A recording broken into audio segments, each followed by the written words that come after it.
Ed Toth has been deeply involved in the native plant movement for over 35 years. The quest for a steady, reliable supply of NPMs remains elusive. Twice he has seen federal funding disappear just when it seemed like real progress was possible.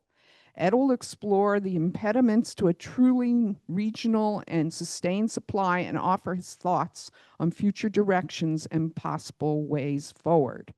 Since 1987, he has been a native plant advocate and producer.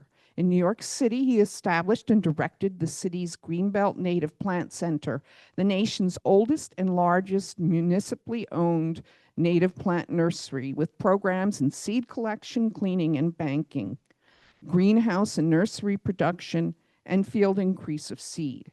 In 2012, he created the Mid-Atlantic Regional Seed Bank, MARSB, program at the GNPC as a regional partner of the National Seeds of Success program. Upon retiring in 2021, he incorporated MARSBs as an independent nonprofit to continue its mission to advocate for and lead the effort to conserve the wild seed resources of the Mid-Atlantic while working to improve the supply chain of native plant materials. From 2019 to 2023, he was a member of the Committee on an Assessment of Native Seed Needs and Capacities of the National Academy of Sciences, which published its final report in January 2023. So an impressive background in this field. Ed, thank you very much for coming to talk with us. Good evening, everybody. Nice to meet you all. The reason for perhaps for the Finger Lakes Native Plant Society being here is because they're my neighbors. So thank you for all you homebodies for coming out and supporting me and listening to what I have to say. So this is going to be probably not a talk you're very used to. I don't have any pretty pictures to show you, but I do have a list of 9 words that I'd like you to, which I will be talking about, just 9 words. I'd like you to take this home, put it on your bulletin board, put it on your refrigerator, and I'd really like to start getting people to think about these 9 words, because this is what it will take to create, in my view, a native plant material supply chain. Words I didn't even know probably 8 years ago. Little did I know that the work I did in New York City was running a native plant material supply chain for the city of New York, rather successfully in its own way. We pumped out about 1 million plants a year that went into projects just in the 5 boroughs of New York, which may surprise a lot of people, but there are places to plant 1 million plants. And in a very small geographic area, we were a closed loop. We did the whole thing, and what we produced made its way into the ground, and that's what a supply chain is all about. When I was asked to be a member, one of 15 members of the National Academy of Science Committee, several of those members were economists, and first thing we started talking about was supply chains, and I haven't stopped talking about them since, or thinking about them. So welcome to Native Plant Material Economics 101, because that's what I'm going to talk about for the next, I have an hour, I think, more or less. Yeah. And so these 9 words encompass the heart of what it will take to have a supply chain. And as Judy said, I've been at this a long time, and in many ways frustrated by seeing that this whole movement, in some regards, although it's so many passionate people like yourselves involved for so long, in many ways for me it feels like we've been spinning our wheels for a long time, and I see the same patterns emerging and re-emerging, and new people getting involved, and certainly a lot more passionate people getting involved than in 1987 when I first kind of started with all this. And we had a couple how-to books that we could turn to, and things like that. So certainly huge involvement, but the truth of the matter is, and the survey we did in 2017 bore this out, that everybody we surveyed, and we surveyed over 700 people east of the Mississippi River, every state east of the Mississippi River, we asked them what they wanted to do their work. They all said they want locally sourced native plant material. And then we asked them if they could get it, and 75% of them said they couldn't. And then however, they defined local. We didn't get in the middle of that. And then we asked them how far away they had to go. And in many instances, depending, especially for seed, increased seed, many of them are going 600, 700, 800 miles away to one source, which shall remain anonymous during this talk, but you all probably know it, and I don't have anything bad to say about them, but not a good scenario when you're talking about the use of natives and incorporating them into functioning ecosystems and ecosystems that you're trying to restore, where it's really important that the genetics of the plant material you're using integrates into that environment and results in a net fitness increase for that population, and doesn't have the opposite effect of decreasing fitness. So local is very important, and virtually nobody can get it, and certainly not at a large scale. So this has been dogging me for 30 years, and my big question on my mind these days is there a way forward? And I think this is how I do that. I think this is the way forward. Yes? So just 9 words. I already explained what that was. So supply chain. Many of you may have heard this phrase before, the right seed in the right place at the right time. But if you want that, it takes a supply chain. We all understand what a supply chain is. It can be a piece of lumber. It could be, a piece of plumbing, but that plumbing, somebody has to make the steel, somebody has to produce it, somebody has to stock it, et cetera, et cetera. Supply chains can be simpler or more complex. Probably one of the most common complex supply chains that we can think of as a car. And we all know about the complexity of that and what it takes for that car to show up on your local auto dealer's lot and ready for you to drive away. So native plant material development, which is the acronym I deal with all the time, and you'll hear me. So I'll talk about NPMD, native plant material development, or NPM, native plant materials. Excuse my acronyms, but they're kind of ingrained in my head.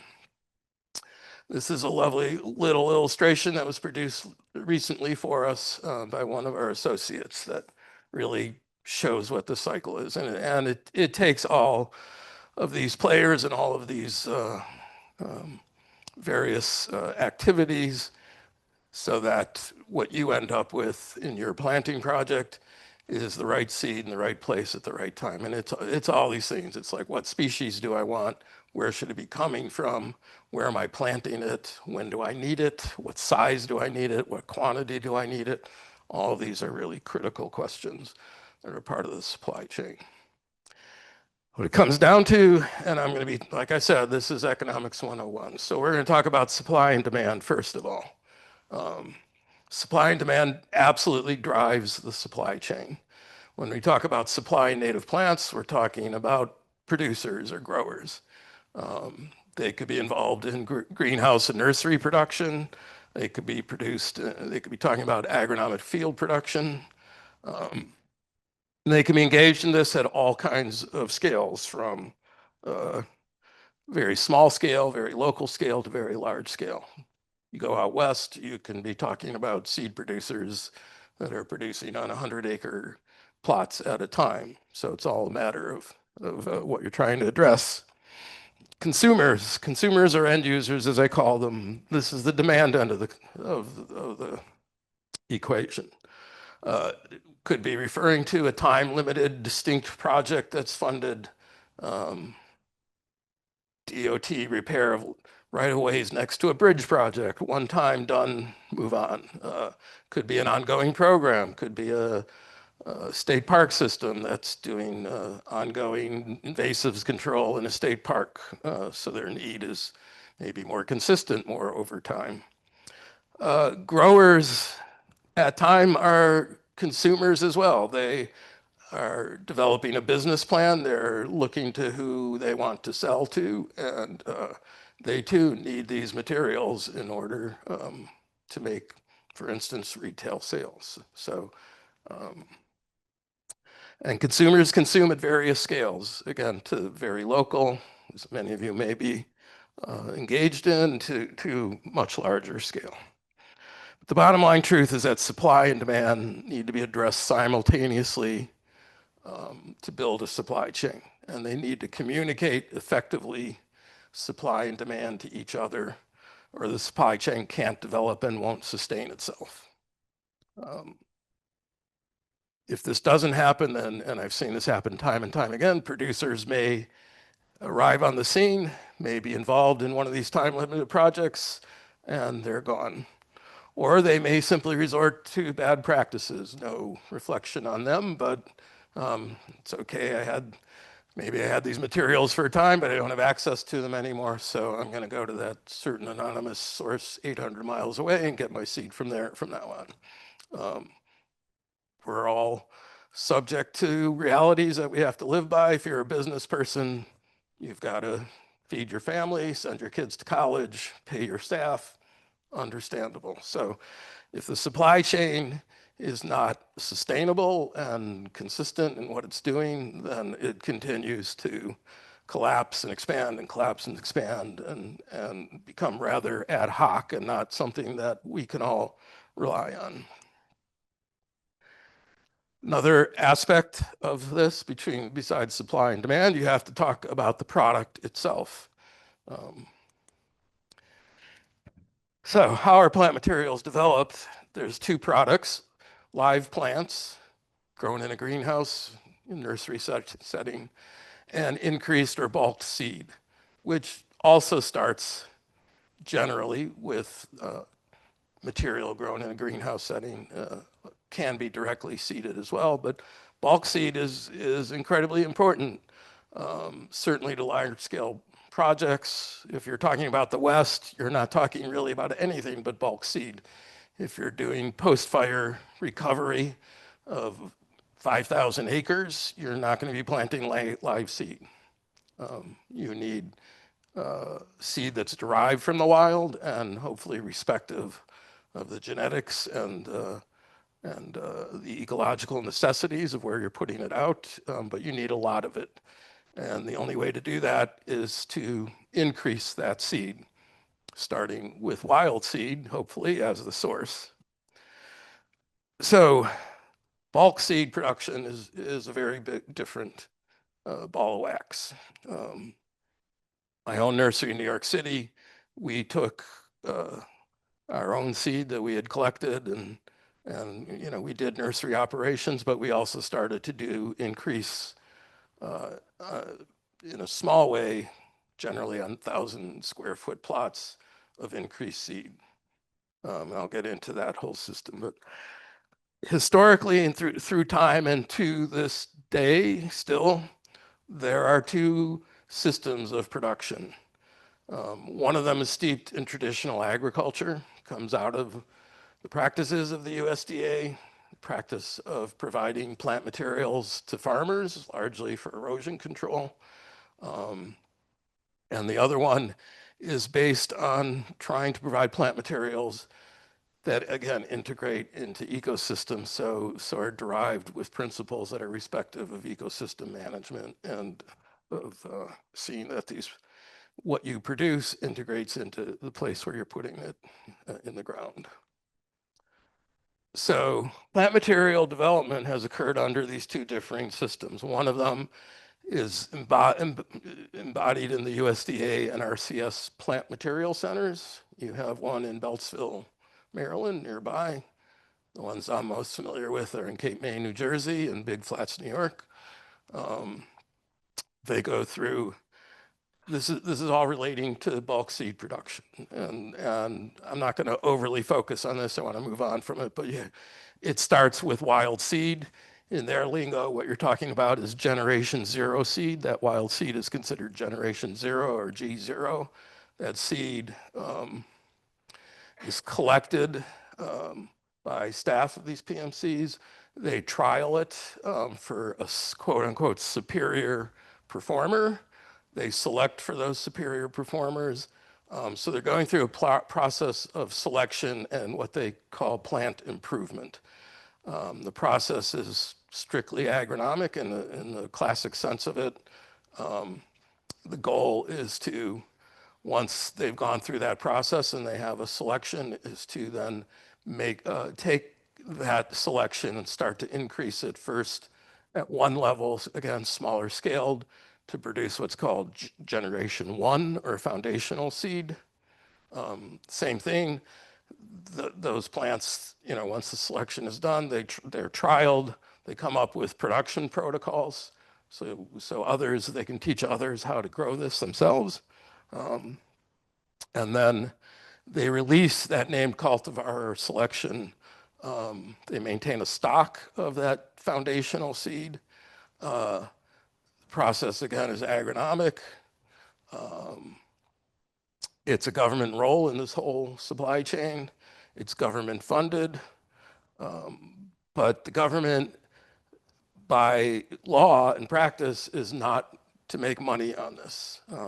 They're to improve and make materials available to growers who then take and have available to them this G1 foundational material to take back to their business and to produce them then at a much larger scale. And then they sell that final G2, generation 2 bulk seed to whoever their market is.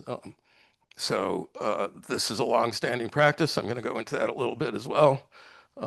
But the things to really understand about this is that this is a selection process and that they're coming up with improved, quote unquote, improved material for the purpose of meeting a very intentional need. When it comes to the NRCS, their mission is erosion control with farmers. Dates back to, and I'm going to repeat myself in a little bit, but dates all the way back to the Dust Bowl and the need to conserve soils. And part of that process was to develop plant materials that do just that. And they wanted to make sure they performed really well.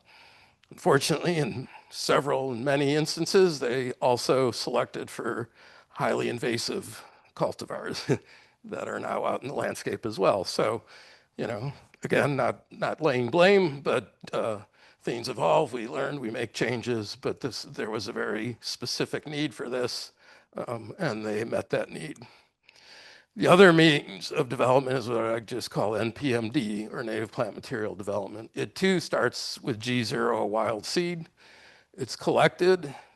When you make those collections, and this is the way MARSB makes their collections, you're recording a great deal of data about where you got that seed from, both the geographical location, but also the prevailing conditions of the population that you took them out from.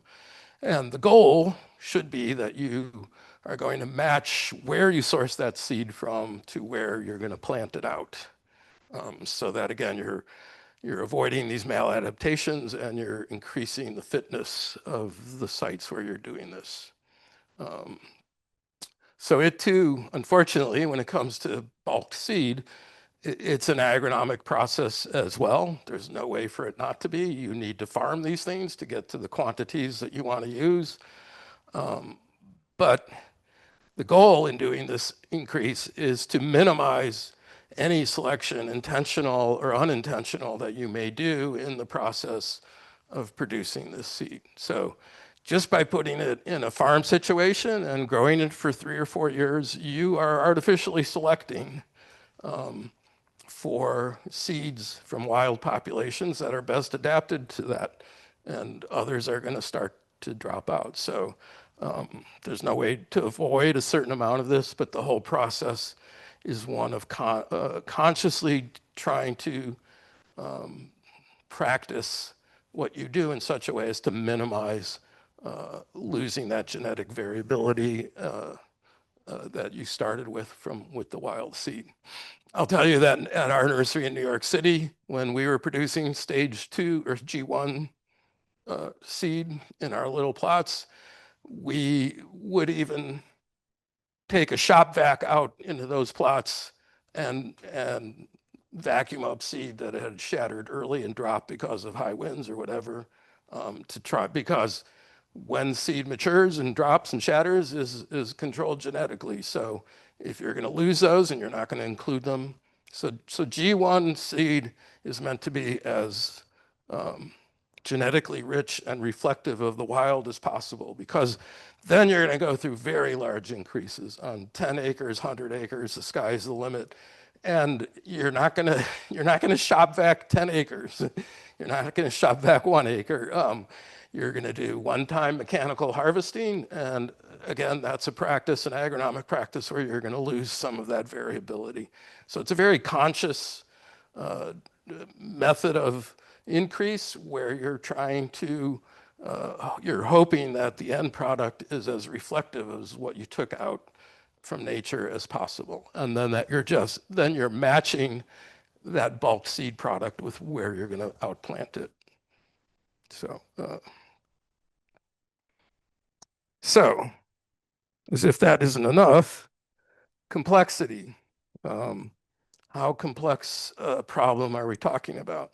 Well, this is, I'm not going to go overly, but I mentioned there's greenhouse production of live plants. How long does it take to produce these products?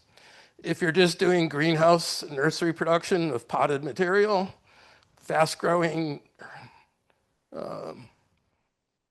perennials and the like, maybe 3 months, you can have a crop in a potted plant. Fast-growing shrubs and trees, maybe 9 months. The slowest growing trees that we grew could take 4 or 5 years to get a tree sapling in a 1-gallon pot that was fully rooted in. So anywhere from 6 months to 4 years for a finished product. When you're talking, and that's after 1 year, at least 1 year, if not multiple years of wild seed collecting, because like this year, where at least in central New York, it's gotten very droughty and we may not have the seed harvest that we hope for. It may shatter early and we may miss it. All these variables that come into play, or serious insect damage or infestation, wild collection. You're not getting a package of burpee seed that's guaranteeing you 99.9% germination and total success with what you're doing. So even seed collecting is fraught with difficulty. So 1+ year for seed collection, 6 months to 4 years to produce nursery stock. If you're talking about seed increase, you're talking about, first of all, a 2-stage seed increase. Both of those, you're talking about a 4 to 6 year cycle to get quantity of seed that you need. The catchy phrase that we in the business talk about is that first year they sleep, the second year they creep, and the third year they leap. So in a production field, under ideal conditions, you may not even be harvesting any really meaningful quantities of seed until the third year. And you will get a good level of production for perhaps 4 or 5 or 6 years. And because of genetics, you don't want to keep those fields going longer than that, because they start to cross-pollinate. And again, you start to lose the genetic. They stop resembling the wild population that's what's in your mind all the time, and they start looking more like this agronomic thing that's growing out there. So a lot of effort, a lot of complexity just to come up with these products. It raises the question, can you front load all of these really time consuming things? Because if you can't, basically you're saying you're talking about a 4 to 10, maybe even a 12-year development time for native plant material of a given ecotype of a given species.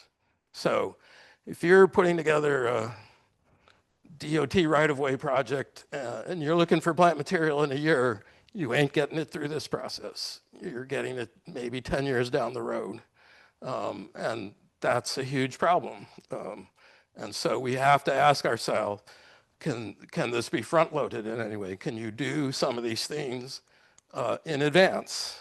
And you absolutely can. And in fact, this is really essential to developing a supply chain, because the bottom line is, if you're not investing in this methodology and going through this development cycle, what's happening time and time again is you put a project together and you go out there on the open market and you look for the materials you need, and what you specify and what you say you want, you're not going to get on the open market, and you're going to settle for whatever is on the open market, and that's what you're going to do your project with. So again, time and time again, we can go down this road, stage a project, but the reality is that we're not really getting what we all say we want, and what we say is ideal for our work. You can absolutely collect wild seed in advance and bank it. That's why seed banking is done, because under the right conditions, seed, it varies absolutely from species to species, but in general, under the kind of seed banking conditions we practiced in my operation in New York City, and many operations, you can keep seed viable for 5 to 10 years. And the viability will still go down, but it'll still stay, you basically have to know the viability before you sow, but it goes down through time. But you can bank seed pretty well for 5 to 10 years for many species. So if you're putting that kind of planning and thought into the process, you can have the seed there in a seed bank ready to fuel the rest of the cycle in advance of everything else. The same thing is true for G1 seed and G2 seed for that matter. These things lend themselves to storage under the right conditions. They're live, so you can't just, and I can't tell you how many biologists I've walked into their office and on their desk is a bag of seed in a brown paper bag that's been sitting there for 2 years, and that is not proper storage. That is not seed that's going to stay viable, but they're, the facility, the banking facility that we ran in Staten Island was an investment of probably $75,000 to $100,000. And we could store hundreds of thousands of seeds in there. Typically, well, you can get 1 million seeds in an ounce of the right species, or you could have 10 acorns in an ounce. So it's relative, but we generally had 2,000 or more collections at a time in our seed bank. Because we were constantly taking that seed and using it for production. So it never got bigger than that, but it could have. So seed banking, once you've cleaned the seed and stored it, does not take up, relatively speaking, a lot of room. So once you increase it, of course, the volume gets much larger. The Long Island Native Plant Initiative knew that, and a lot of their seeds sat in our seed bank in big 50-pound bags. But it can be warehoused. And out west, where I said large quantities are absolutely necessary, there are very large federal and even state warehouses for bulk seed. Because again, they're concerned with post-wildfire management and getting seed out in the landscape, to prevent wholesale erosion on the most vulnerable sites after a wildfire. So they need seed on hand, so they warehouse it. And I've been in warehouses in Utah that had upwards of 100,000 tons of seed sitting in it. Sad to say, probably about half of it wasn't even native seed, but that's a whole nother story. You can warehouse seed and keep it viable as well. Scale, speaking of what I just speaking about, beyond the complexity, then it's like, okay, what are we talking about? And let's just talk about the Mid-Atlantic. What's the scale of what we're talking about if we're truly hoping to get the plant material that everybody in the Mid-Atlantic wants to use for their work? How many species, first of all, are we talking about, and how do we start thinking about that? Well, these are a couple, throw the dart in the dark, guesstimates of, that kind of puts a ballpark on it. But for instance, there's roughly 5,000 species native to all what I consider the 7 states of the Mid-Atlantic, according to the USDA plant database, roughly 5,000 species. And we want ecoregional products, if you will. So now I'm talking about native plants as products, strict economic sense. So not, those 5,000 species aren't evenly distributed across the mid-Atlantic. They have a range. Let's just pick a number and say every one of those species occurs in 3 ecoregions out of 17 or 18 ecoregions that occur in the mid-Atlantic. That would still mean that you need to develop and maintain stock material for 15,000 native plant material products if you want them all to enter the supply chain and be available to everybody to use, to very simply go and say, this is what I want, this is the quantity I want. You're talking about 15,000 native plant material products. Another way we can look at this, MARSB, if you look at our website, we've begun developing plant lists for every state in the mid-Atlantic. First one we did was New York State. We looked at the actual distribution of particularly those plants that are used in restoration and land management work, early successional species. We looked at their distribution across the state. We looked at what ecoregions, what counties they occur in. We looked at what habitats you find them in. We looked at the moisture regimes that they occurred in. Were they in a moist environment, a dry environment, or a mesic environment? Because these are all important things that you're considering. And we came up with plant lists for all those situations in New York State. And we're doing that now for every state in the mid-Atlantic, including Maryland. Part of the reason for doing that is saying, okay, it's still a lot of species we're talking about, but do we see species that meet all those needs and are widely distributed across the state? And we started to call those essential species because we see that roughly 150 species in New York could do most of the jobs I just described, not all of them. But if you could get those 150 species in production for each of the 9 ecoregions in the state, because most of these 150 species occur in at least 7 to 9 of the ecoregions in the state, then you would have a more reasonable number of species to be dealing with. But is it still reasonable? Because if you take 150 species and you multiply it by 9 so that you had a product in every ecoregion in New York State, you'd still be talking about 1,350 native plant material products just for New York State. Say that's roughly representative of the situation in every one of those 7 states, and you multiply it by 7, you're still talking about 9,500 native plant material products for the mid-Atlantic that in a perfect ideal world would be in production and readily available to all of you and everyone else who needed plant materials. So somewhere between 10 to 15,000 native plant products to fully develop in the ways I described and to maintain a supply of across the mid-Atlantic in a perfect world. Well, as you all know, it's not a perfect world. So it's unreasonable to think that we can develop and maintain that many native plant products across the region. That's why it's so important to understand demand and to link that demand intimately to supply. As I said, you have to think about the whole supply chain, and it boils down essentially to supply and demand. And so if we then only talk about, if we talk at least about beginning the process by only activating the supply chain for essential species, then we can, based on projected demand. So if you're doing a good job of identifying all the demand out there, then you can start the supply chain just on a more limited basis. Why should I go and develop plant material in a ecoregion of New York or in a county in New York where nobody is saying they want it?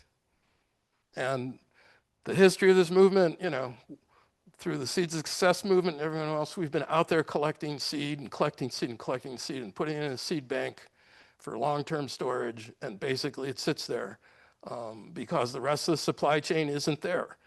We say that seed is there to fuel the supply chain, but no one is working on the supply end of it. So we got the seed there, but it's not going anywhere. And it's like, can we really afford to be doing that?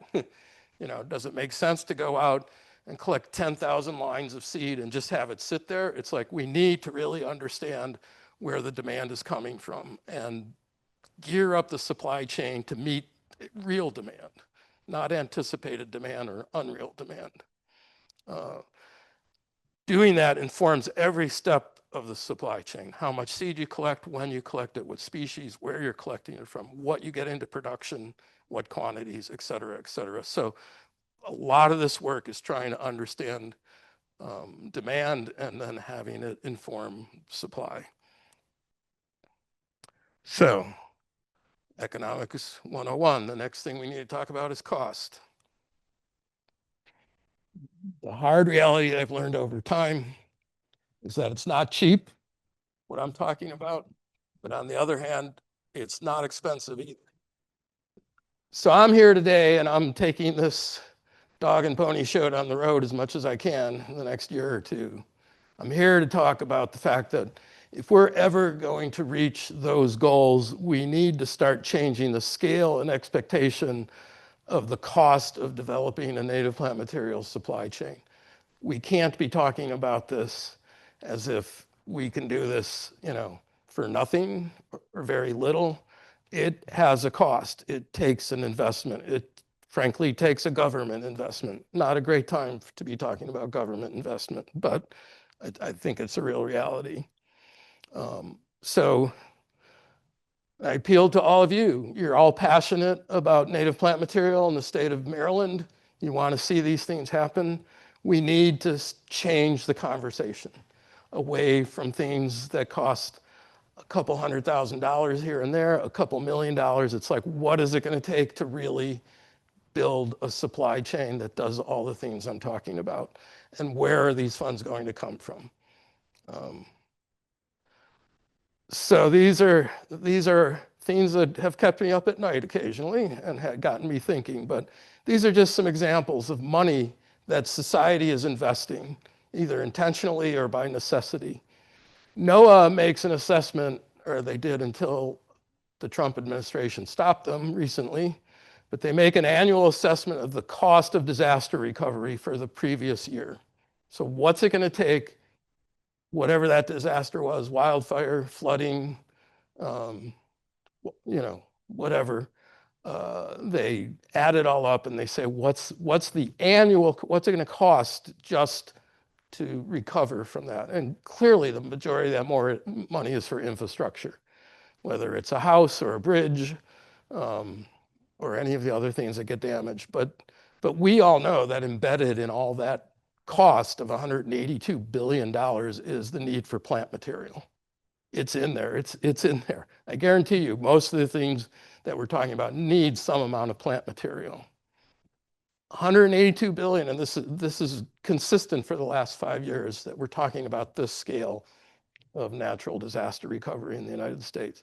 So I find myself saying, well, what if we manage to allot 1/100 of 1% of that $182.7 billion recovery cost?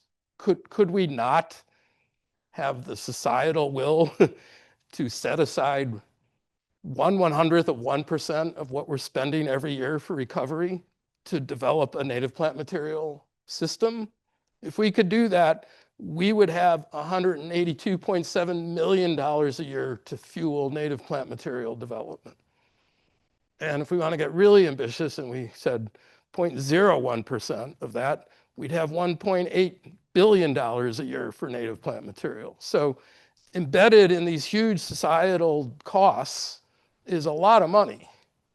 And relative to those investments, what we need invested in native plant material, which we're all throwing up our hands and saying, that's a lot of money, we can never get there, is the reality that somewhere in there is the money if there's the will to get it and have it used for this purpose. Sometimes I think the problem with this whole movement is that what we're talking about isn't enough money. And when you're talking about $182 billion in cost for recovery, and you only want, maybe 100 million for native plant material development, it gets lost in the conversation. It's like, don't bother me with this. This is too small. I'm dealing with, levees in New Orleans or something like that. You get my drift. So what about at a state level? New York State passed an Environmental Bond Act for recovery, for climate change mitigation, coastal revetment for sea level rise. $4.2 billion. This money has been set aside by the state of New York for a bond program specifically geared towards climate change programs. And anyone, municipalities, you name it, go out there and apply for through grant programs for these monies. And again, I guarantee you that every one of these projects, or the majority of them, have a plant material component to it. But if you think those people are planning for it and thinking about it, you're wrong. But again, what if we could take 1/10 of 1% of that 4.2 billion that the state had the wisdom to create a bond act program over? That would afford $42 million just for the state of New York to invest in native plant material development. I'm not saying it would take but you get my drift, I hope. That society is spending money, huge amounts of money on things, and not using any of it to build a rational, sustainable supply chain for these materials. And it's because the will is not there to do it at this point in time. But the supply chain can't develop without that kind of an influx. And who can come up with that kind of money? It's got to be government, whether it's federal or state, maybe municipal, but that scale of funding takes public dollars, the will of public agencies, the wisdom of public agencies to see that this is an investment that they should make. So this is something that I've also been thinking about for the recent year or so. Been thinking about those plant material centers and how they came about. Again, they produce material in a very different way that's not the kind of production that we're talking about. But, back in the 1930s, we had the wholesale loss of farm soil. And up to that point in time, there were apostles of soil conservation out there preaching day and night about the perils of how we did agriculture. And nobody listened to them until the 1930s when it all blew away. And suddenly they had the attention of the federal government. And they said, yeah, this isn't, some pie in the sky thing. This is real. We need to conserve farm soils. And it's not something that's going to be done by individual dirt farmers all across the United States. They don't have the money. They don't have the training. So we need to do this, and we should do this. So out of that, they created the Soil Conservation Service, the SCS, just to do just that thing. That eventually became the NRCS. And at some point, and I haven't nailed down exactly when it happened yet, but at some point, not very long the way, they said, we need plant materials as one of our tools to do soil conservation. And at first, and so they did. They started producing plant materials. At first, they had government nurseries producing it and selling it to farmers directly. And they said, no, this shouldn't be the model. We see a public good in this. We should develop these plant materials, but the government shouldn't make money on this. We should provide these materials to commercial growers for free. We will not make a penny on this. We will invest in it and we will develop the materials. We'll provide it to commercial growers. They'll sell it to the farmers and they'll make the money. It's baked into this day to how plant material centers must operate. They do not make a penny on what they've developed. We interviewed the head of the plant material centers on my committee of the National Academy of Sciences several times.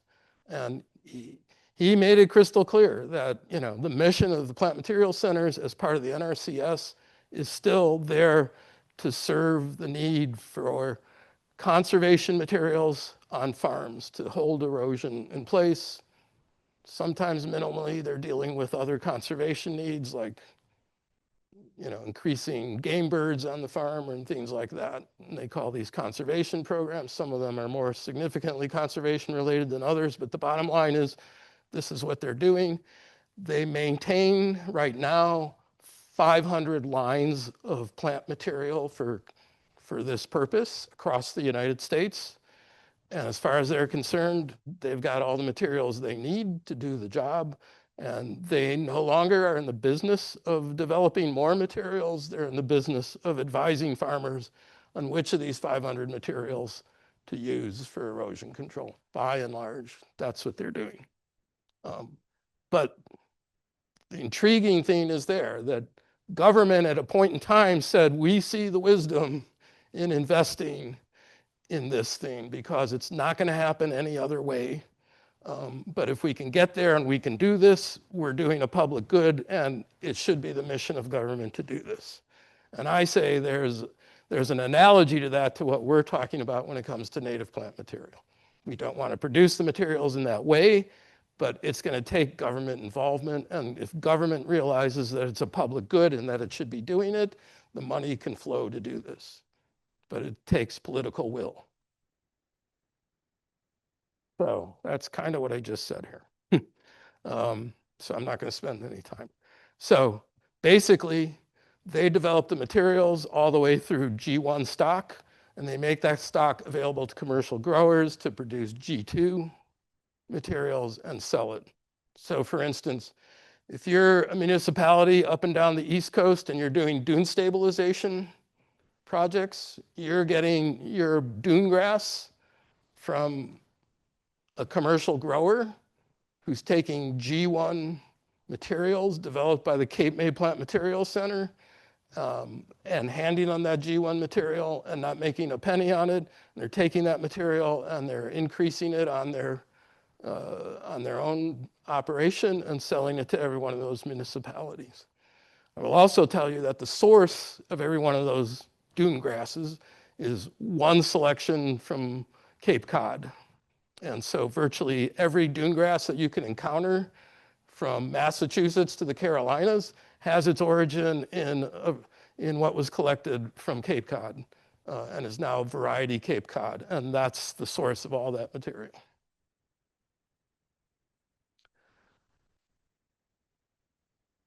Federal Regulation 7 CFR Part 613. This is where it all came down to. This is where I found, okay, what is the story? Explicitly states that PMCs provide for the commercial production and use of plant materials. That NRCS may produce only limited amounts of foundation G1 plants to jumpstart commercial increase. And it specifically instructs the NRCS to encourage commercial seed producers and nurseries to supply the market. This is federal regulation. This is how they do business. This is how it works. The interesting thing, and I'm not going to, there's this 1972 interagency land grant statement. That's the name of it. The interesting thing about it, it acknowledges that there's roles for both the federal plant material centers and state-based state agricultural experimental stations in the development of plant materials. So as we all know, we're sitting at a land grant. This is an agricultural experiment station we're at right now.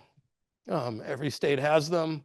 They do the same thing. They select, they develop materials, and this federal legislation recognizes that both federal players and state players have a role in this. The reason they brought this up in particular was they shouldn't duplicate each other, but should work in harmony with each other so that they're producing these materials. But I think it's really interesting that this doesn't have to just happen at the federal level.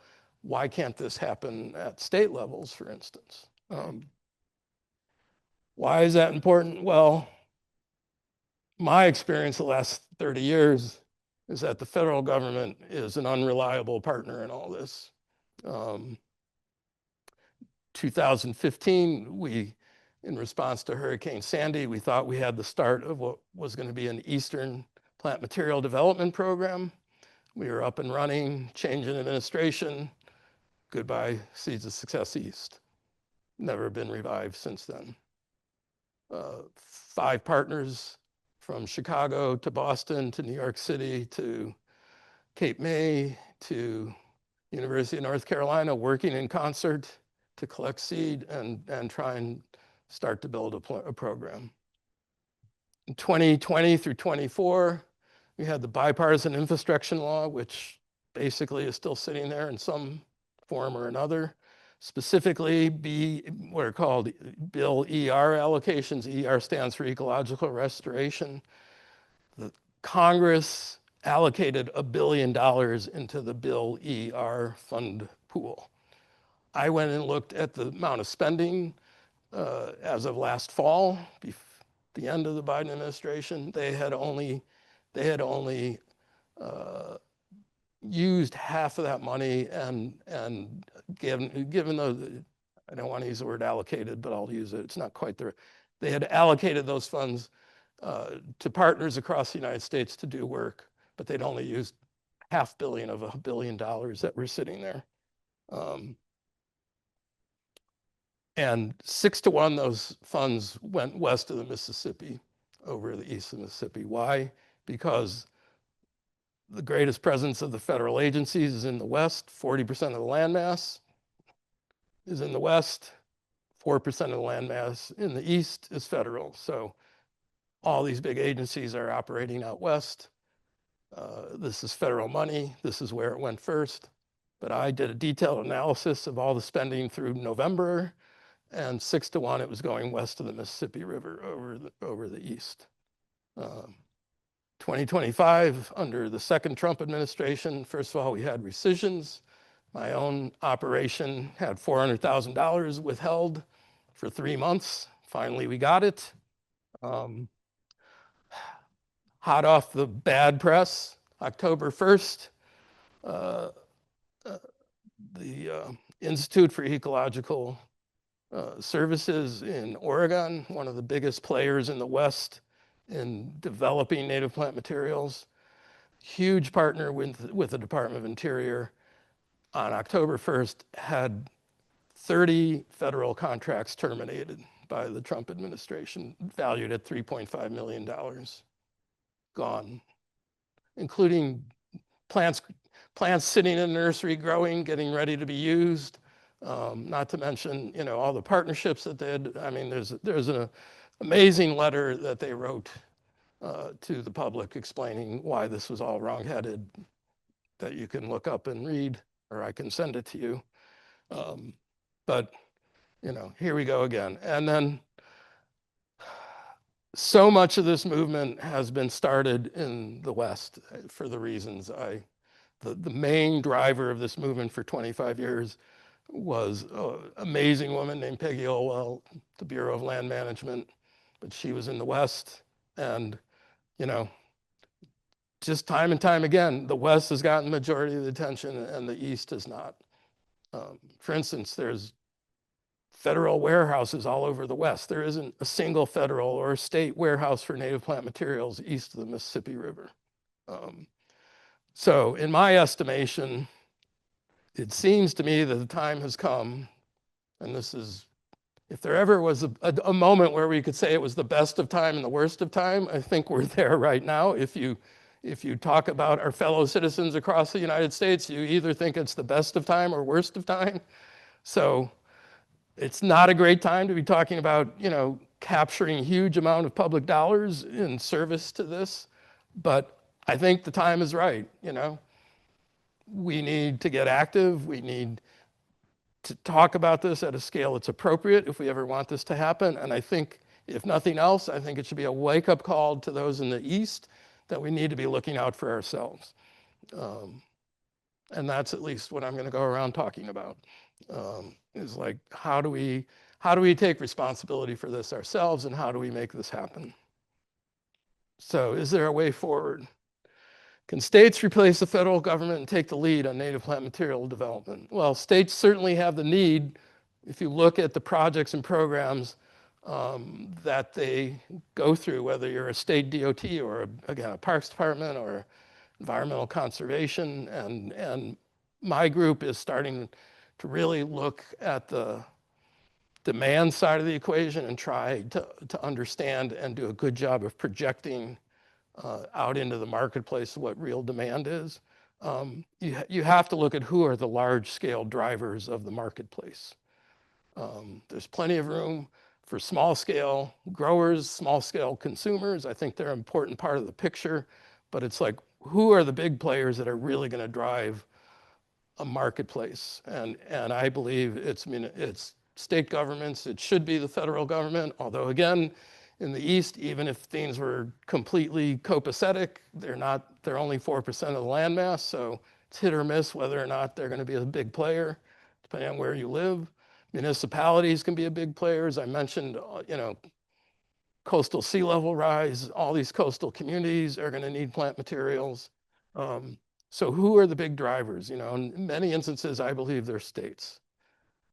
States should also have an interest in front loading that native plant material development, because if every time they go to the well to draw native plant materials and they're doing it a year advance of their work, the cycle is just going to repeat itself. The material's not going to be there, and they're going to go get whatever they can get on the open market. So we all are starting to talk about potential mechanisms that could change this. One of the concepts is one of getting these state government to start thinking about a working capital fund where you separate out the money. You know that there's a certain amount of money is going to be spent on every one of these projects for plant material, but usually that money isn't allocated until the project is fully developed and you're ready to go out and get the plant material. I know this from New York City. It happened all the time. So even though the city had a municipal native plant nursery and we could begin all this production, we couldn't get the money to start production usually until 9 months before they wanted to put the thing in the ground, because that's when the money through the procurement system was available to fuel the plant production. So a working capital fund would be a system where state government says, look, here's our projection, and we have to get the big players to start to make good projections, at least 5 years out, of their anticipated need for plant materials, so that, again, we can build a real picture of demand based on real defined things that are funded or potentially funded. Develop a working capital fund, use that to develop plant materials. Who's going to do that development work? Well, I think under correct supervision and guidance, by and large, G1 seed and G2 seed could and should be produced in the commercial sector. If you're doing it for municipalities and state government, they will retain ownership. So essentially, as a grower, you're making a guaranteed sale back to the agency, but you're basically custom growing for that agency. And in so doing, any state that has a significant agricultural sector should be interested in this, because you're creating a whole new market for growers that aren't necessarily even growing native plants now. If there is a working capital fund to do G1 and G2 production, and that money is going to commercial growers, taking G0 seed responsibly collected and handed to them, and then they're properly supervised, they can do all the production. And that totally fits in with the federal and state policy that's been out there for 50 years now that says we shouldn't make any money on this, and our activity should spur the development of the agricultural sector. Well, here you go. If we stick to this cycle where you're never planning far enough ahead to do this plant material development, you're not spurring supply. You're not getting new growers to get involved and to grow for you. But if you can front load and think ahead and rationalize the demand side of the equation, you can start to develop the supply side as well. And you can create a reason why anybody should get in the game of becoming a native plant material grower. And we need growers at all scales. There are big growers out there, like my nameless folks in Western Pennsylvania, and what they grow really well. And a small grower can't compete with that. And these generally are like the most common grasses. And they'll do it on 100-acre plots. And the economics, a small startup grower could never compete with. But again, we're talking about hundreds, if not thousands, of plant products. And there's a room for every scale grower in that scenario.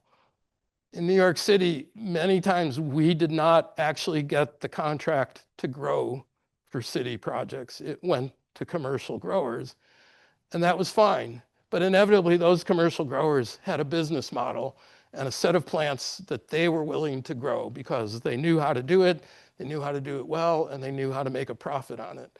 And lo and behold, in the course of that project, we would get a call from the project saying, here's 25 species that the contract was awarded to grower X, and they're not going to grow these 25 species. And inevitably, there were things that added tremendously to the biodiversity of those projects, but were needed at a smaller scale or were harder to propagate and grow.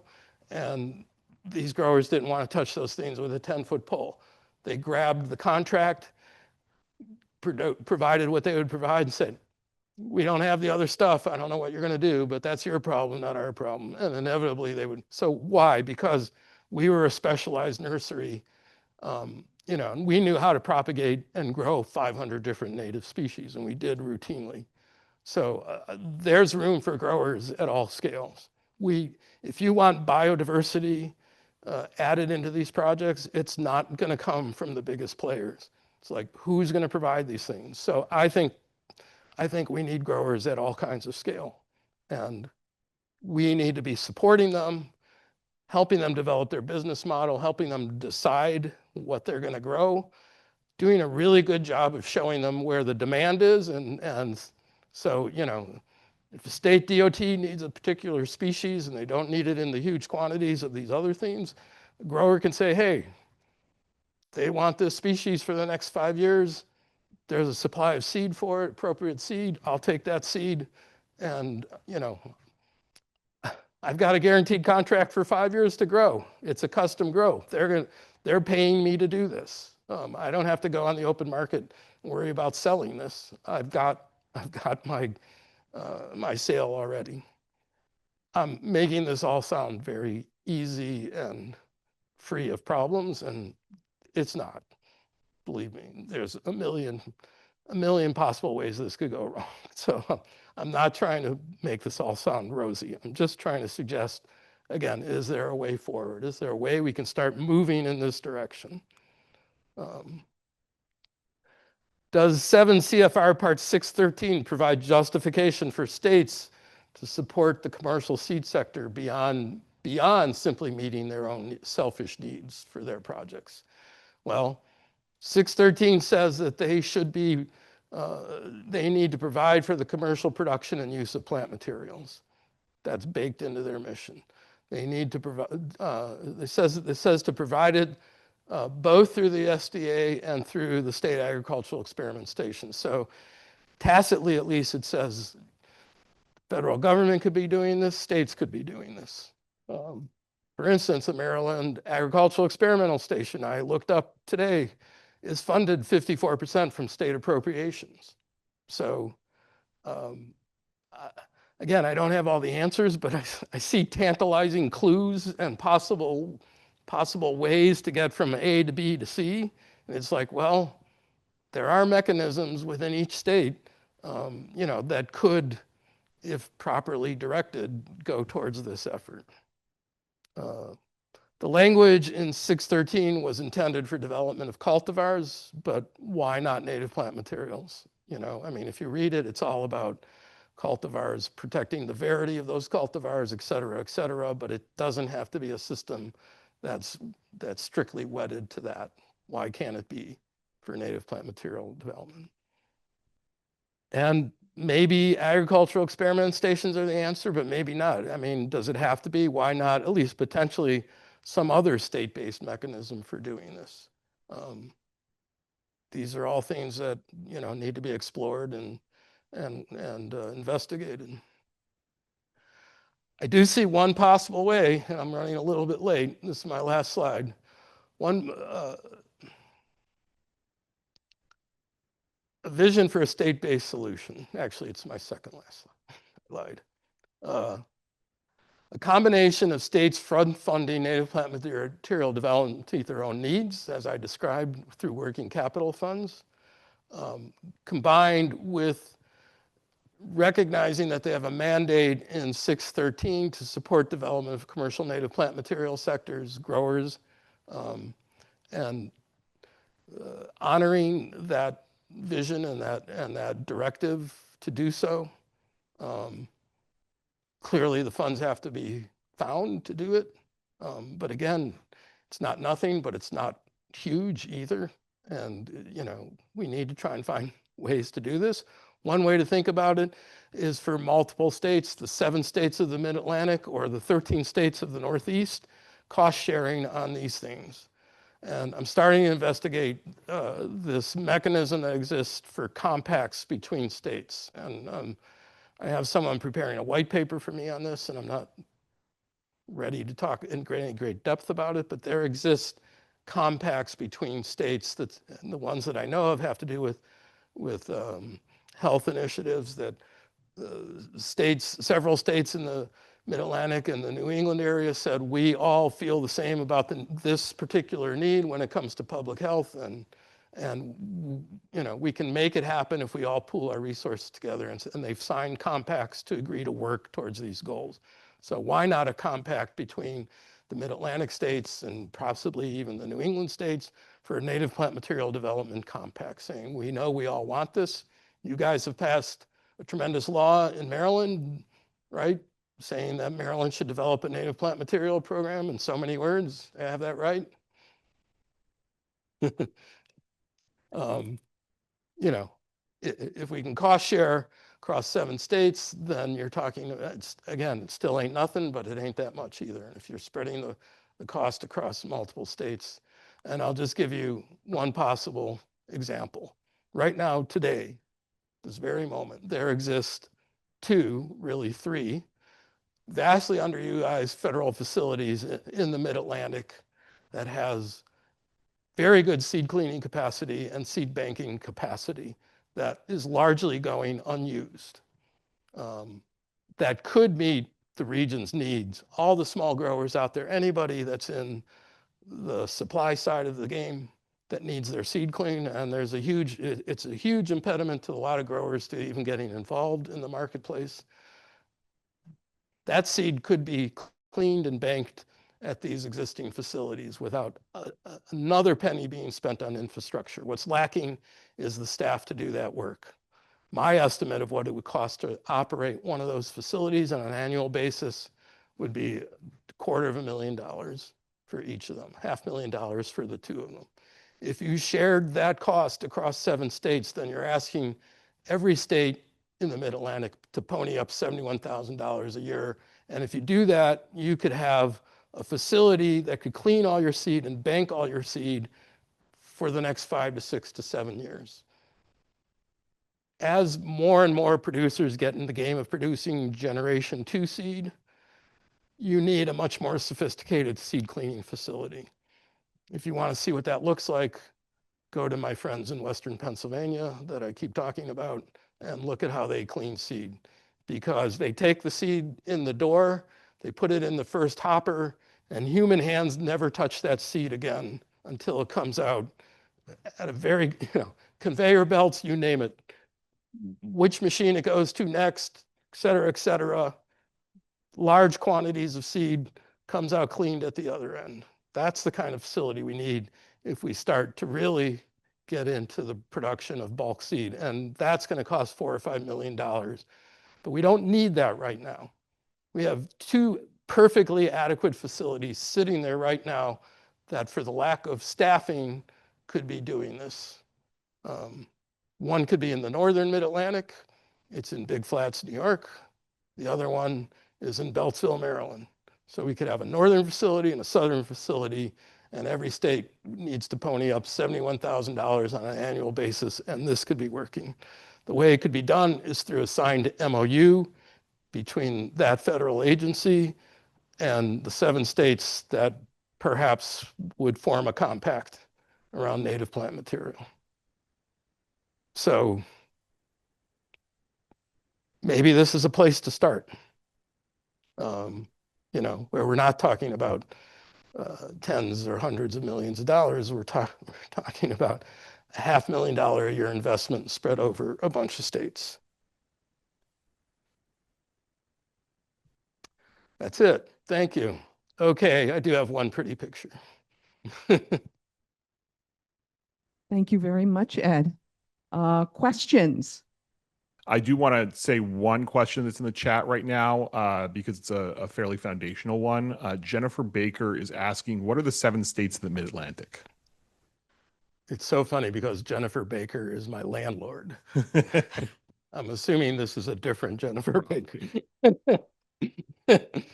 7 states as defined by geographers, not me, is New York, Pennsylvania, New Jersey, Delaware, Maryland, Virginia, West Virginia. DC? And, well, yes, DC is, sorry, I don't mean to not count them. And technically, in my view, the eastern half of Ohio, even though geographers don't call it the truth of the matter is the flora of eastern Ohio, which is glaciated, much more resembles the flora of everything to the east of it than it does to everything to the west of it, which starts to look like prairie or what are called prairie peninsulas and the like. So it would be nice to tag on eastern Ohio to all that too. Did I say Delaware? Okay. So that's 7 states. If you talk about a compact with New England, then you can add another 6 states. So what are the legislators saying about this? Have you taken your No, this is hot off the press. Yeah, hot off the press. I wish we could I hope we could do something to help you get it in front of them because this sounds awesome. Yeah, I intend to do a lot of public speaking about this across all 7 of those states because in my view, this is a call to arms, and that's what it's going to take. And it's all you folks who are working so hard in the state of Maryland. You know your legislators. You know what it took to accomplish what you've accomplished. I don't know from Adam, so it's, and there is this emerging thing called the Northeast Seed Network, which some of you may be aware of, may even be partners of, but it's a mechanism whereby, people are being signed up all across not only the Mid-Atlantic, but the New England states to work in concert towards the goals of native plant material development. So I think we have the potential with a lot of hard work to start down this road, at least. Someone in the back. I had 2 thoughts. One being, other than the warehouse situation and the federally owned land, if one of the factors that Western states tend to get priority is the wildfire regime, and if they're having to account for that, but maybe a sort of call to action for our area would be more like you address the sea level rise and development, since I guess we're more heavily developed, and so habitat loss might be a way to I guess, yeah, that more of a call to action in our area since we don't have the wildfire regime. And then, well, although I just responded to a U.S. Fish and Wildlife proposal, oddly enough, a week ago, where they're looking to spend funds on post-fire recovery. Much to my dismay, person who oversees my work at Fish and Wildlife who lives and works in Massachusetts was away on her honeymoon. She came back to find out that her colleagues had been putting all these proposals together for the West, and no one was working on one for the East. She called me a week ago, Tuesday, and said, can you put a proposal together in the next 6 hours so that we can put in at least one Eastern proposal? She got it, stayed late, got it in at 6 o'clock, walked out the door, and was furloughed. But you're right, it is fire. I mean, in fact, the origin of this is in 2001, where Congress told the U.S. Forest Service and the BLM, one in the USDA, the other in the Department of Interior, to basically coordinate plant material development to see that the need was being met for the federal agencies to do post-fire recovery because it wasn't being met. And for 20 years, they supposedly went down that road. And Peggy Olwell was in charge of the BLM program and never had more than a budget of $1 or $2 million a year until bipartisan infrastructure law, a national program on $2 million a year. The other thing that came to mind was, so I think I've heard for like ethical seed collection, try not to collect more than something like 5 or 10% of the population in question. And so this is kind of just more of a thought, thinking out loud, but for more niche species or anything that's not really like ecosystem dominant, I wonder if we have enough capacity to get the seed bank started in some of the species. I'm just wondering, like, how quickly could we ramp up some of those unless it's like a, I don't know, the top. Well, first of all, seed collection is the wild, wild west of this whole supply chain because everybody's doing their own thing. And I don't know if you're collecting off of the same population. I don't know if you're collecting off it responsibly. I don't know if you're going back to that population year after year and decimating it. I may not even know if that population still exists.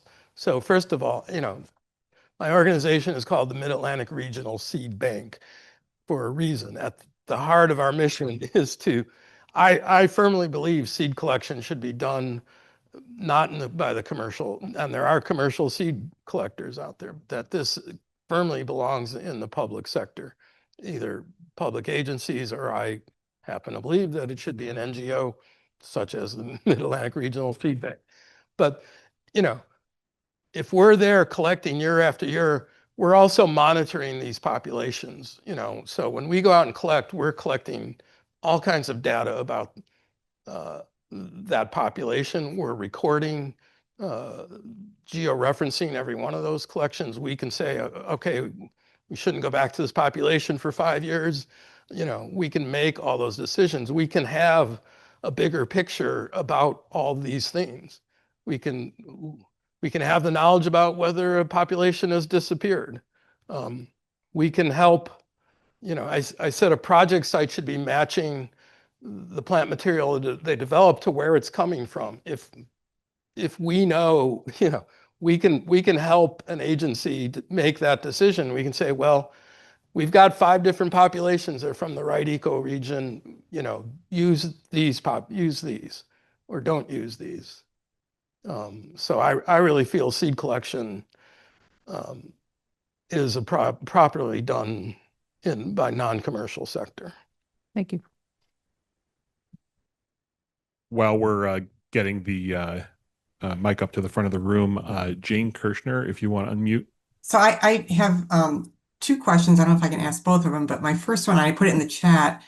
First of all, thanks so much for this presentation. It's like such fantastic information. I know that there's some new online native plant providers. I know like a national conservation organization that from that came a effort to sell native plants to the general public that are sourced from local growers based upon a customer's zip code. Now, this isn't talking about, seed collection and all that, but how do you feel about those types of efforts, or, looking at things, trying to sort of like, instead of creating some big seed bank or some big facility, connecting the small local efforts to the demand, which we can do now? Well, I think the devil's in the detail, first of all, of any proposal. I think there's a place, there are certain aspects of this that I think require, or are best met as a top-down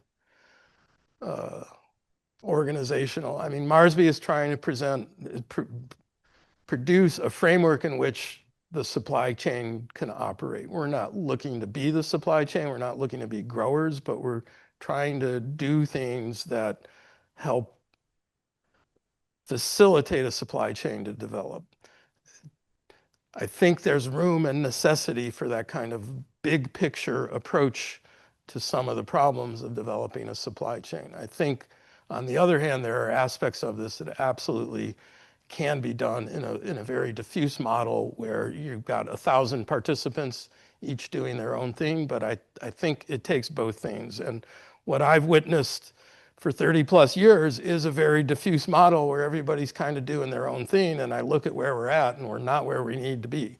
And it's defied getting there to date. Granted, there are more sophisticated ways of doing this, much more participation at the grassroots level.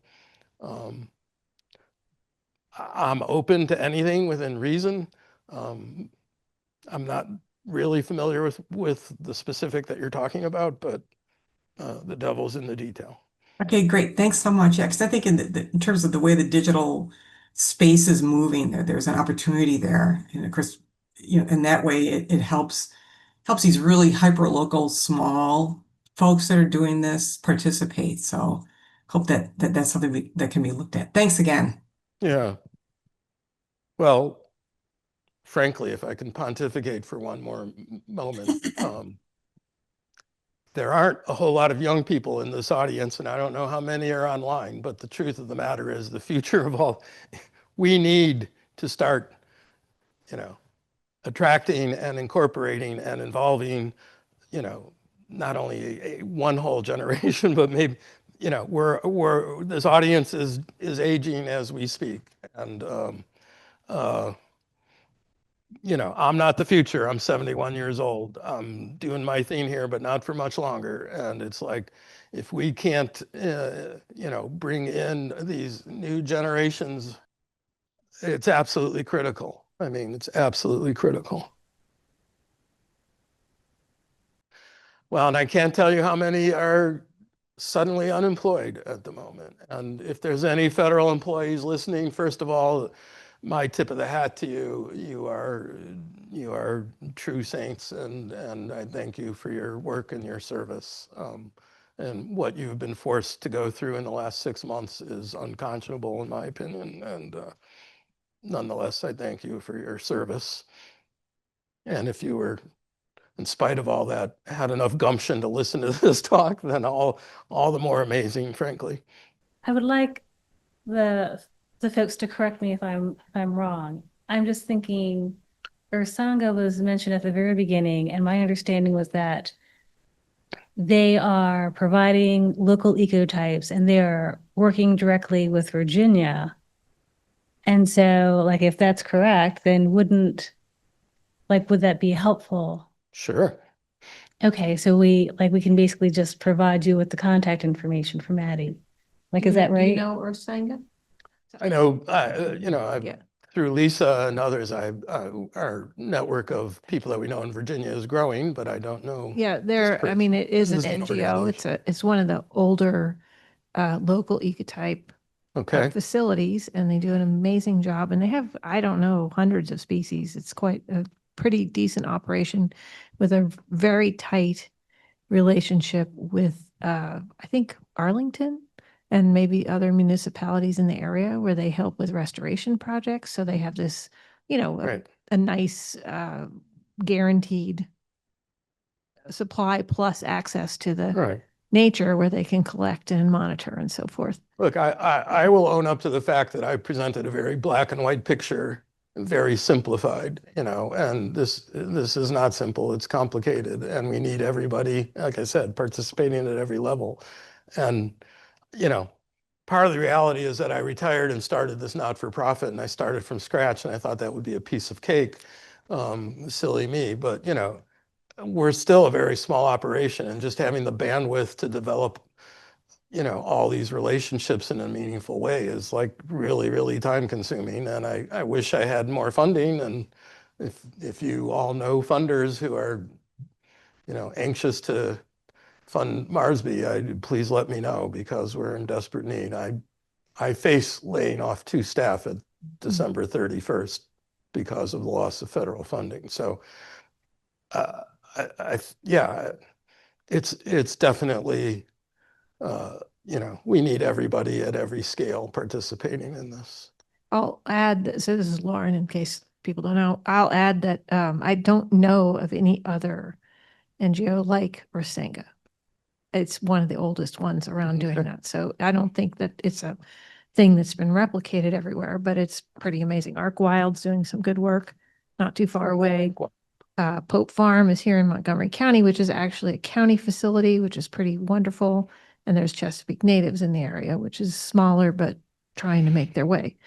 And Some I'm of gonna, them may be part of this Northeast Seed Network. they probably should are, be they if should they're be not, if they aren't, yeah. Because they're Yeah. trying to be an umbrella for Yeah. that kind of participation Yeah. at the And I'm gonna- local and hyper local. I'm just going to throw out there that there are some people that spend upwards, I looked it up, $50 million on a wedding in Venice, if you remember that. Maybe I should there- put them on my yellow There circle. are some people for which $200 million is like, Yeah, I know. cheap chump change. So maybe it's worth approaching some of them. I think that's worthwhile Well, considering. I am approaching one who shall remain nameless Okay. because we haven't sealed the deal, but. Okay. So that's it. Besides I agree that the governments, really should be the ones because they own the land or have control of the land. They need the material. And they actually, I mean, I am now a county employee. I can tell you that we're looking at plans 2 years out, kind of projecting for sure on projects, but I think it probably wouldn't be that hard to extend that to 4. To know, like, there's certain things that just are going to have to go through some Right. renovation or something like that. It's not impossible to do that at all. So that's. So I, a month ago, hired a new staff person who's responsible. We have to come up with a better title for her, but she's our end user liaison. So her whole job is to start to work with the demanders, the users out there, and get them to think about long-term projections and planning, and to within the year start an online marketplace where this kind of information can be displayed and be viewed by producers, and just a virtual marketplace where producers and users can communicate with each other and can see where the demand is, and make better decisions about what they should be producing and where there are opportunities. That's great. That's been on my to-do list for the Maryland Native Plant Society for a couple years and I haven't pulled it off.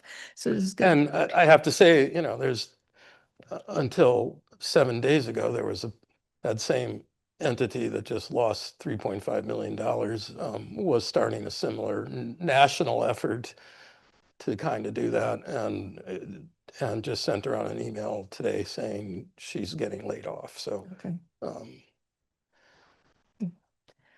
Okay, so on that, and this is actually the question I wanted to ask, do the federal agencies, like I'm thinking ARS or USDA, do they have the capacity to currently to train people? So I'm thinking if you're a new startup, you want to do this, you somehow manage to get land and you somehow manage to find labor, 2 challenges for sure.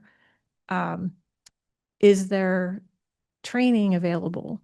So if they said, I want to grow, 10 species and you apparently have the seed, you're telling us you Not have the yet. seed for G0. Not yet. You don't, okay. Well, You have some. we've got about 1,000 collections. That Okay. sounds like a lot, but put it on a dot map of the 7 states and Right. But There okay, is let's get huge. started though. Let's just do one guy says, I got the Yeah. land, I got the capacity, I want Well, to do this. so thing." in fact, 2 things. Yeah, In 2024, all of the funding we got from the Fish and Wildlife Service was specifically to go out and collect seed for wildlife refuges in the mid-Atlantic. And so we surveyed all those refuges and asked who had a real pressing immediate need for seed and in the end, we collected off of 4 refuges, including 1 in Virginia and 1 in Maryland, 1 in New York, 1 in Pennsylvania. Truth of the matter is that seed is going to just sit there because they don't have the money or now the staff to actually mount any kind of a project. And they're almost in all certainty is not a grower to take that seed and grow it for them. And there's no money to pay that grower to do it.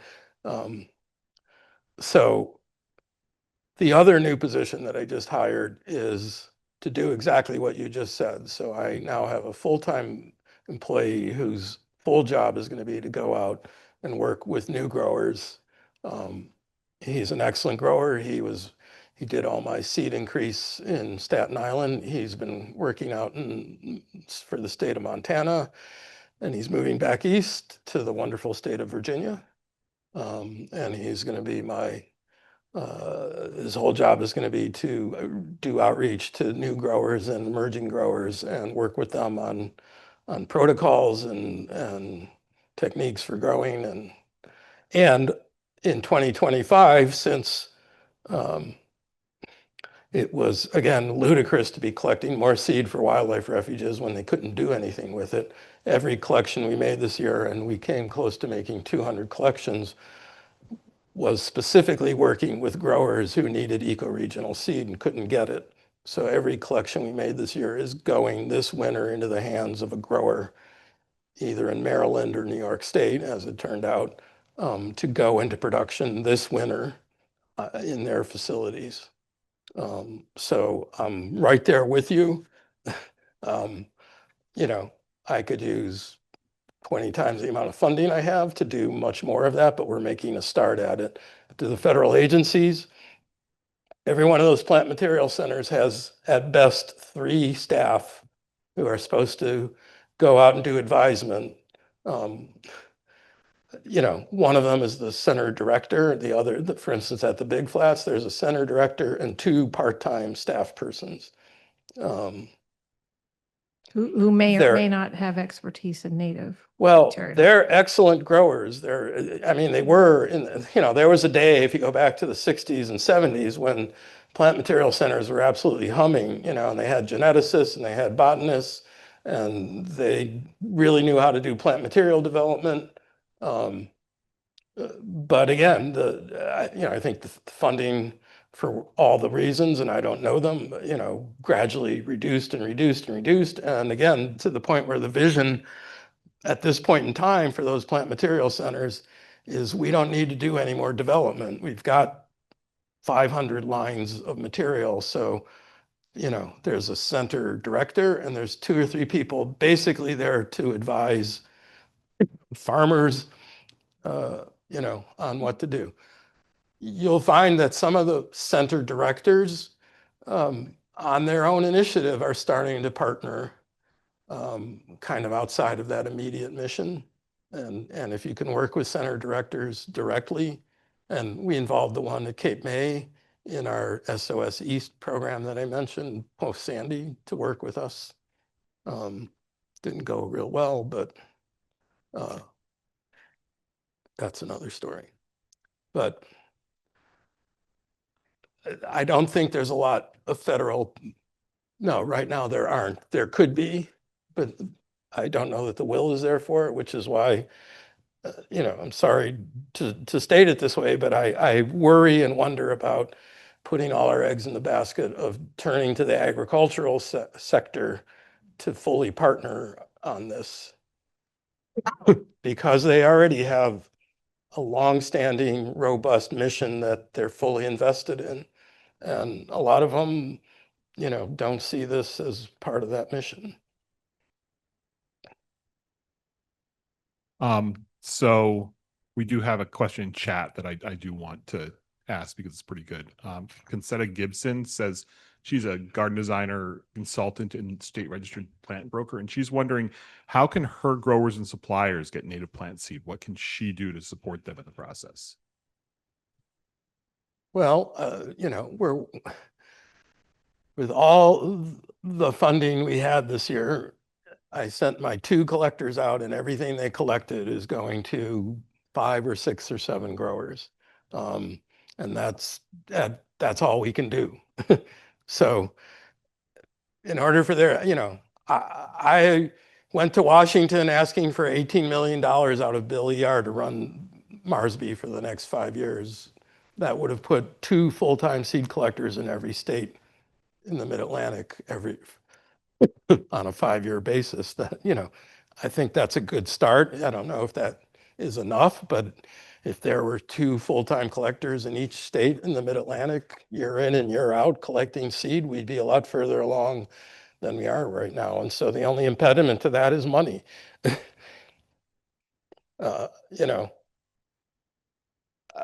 I think, again, we're at a critical moment where if we want to take this to a more appropriate level, it's going to take hard work and political will, and a change in the scope of the discussion, and not a willingness. I just said the Institute for Applied Ecosystems in Oregon just lost $3.5 million of federal funding, and that's horrible. And they were doing amazing things, but it's only $3.5 million, and they were operating in like 5 states in the West, doing amazing things.